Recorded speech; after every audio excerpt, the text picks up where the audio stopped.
The Gospel for Both Dispensations, March 23.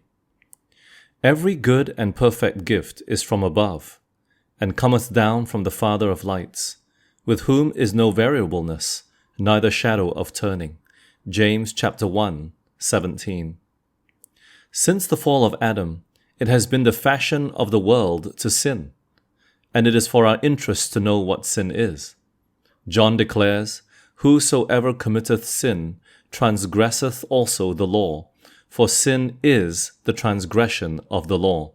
1 John 3:4. God's purpose is to save from sin. The soul corrupted and deformed is to be purified, transformed. Through the gospel, souls that are degraded and enslaved by Satan are to be redeemed to share the glorious liberty of the sons of God. The gospel is the power and wisdom of God. Christ had been sent to earth to represent God in character. He himself was the gospel. Many who claim to believe and to teach the gospel set aside the Old Testament scriptures of which Christ declared, "They are they which testify of me."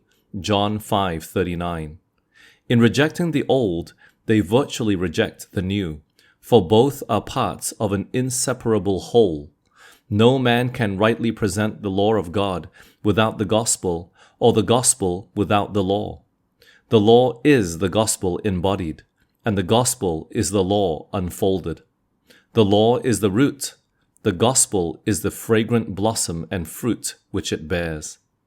He who proclaimed the law from Sinai and delivered to Moses the precepts of the ritual law is the same that spoke the Sermon on the Mount.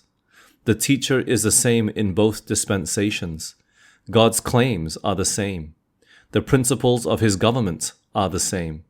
For all proceed from him, with whom is no variableness, neither shadow of turning. The gospel of the New Testament is not the Old Testament standard lowered to meet the sinner and save him in his sins.